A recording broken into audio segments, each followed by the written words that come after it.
हमारे पास स्टैंड भी नहीं है जो अच्छे तरीके से रिकॉर्डिंग हम कर सके पूरी।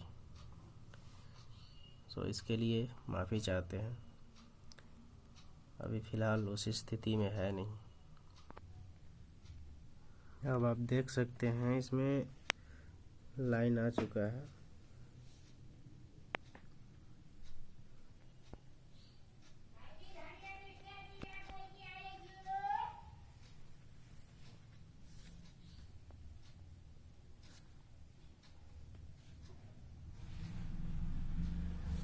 मेरे चैनल को शेयर एंड सब्सक्राइब करें और प्लीज़ सपोर्ट करें ताकि अच्छी क्वालिटी का वीडियो हम ला सकें। Thank you.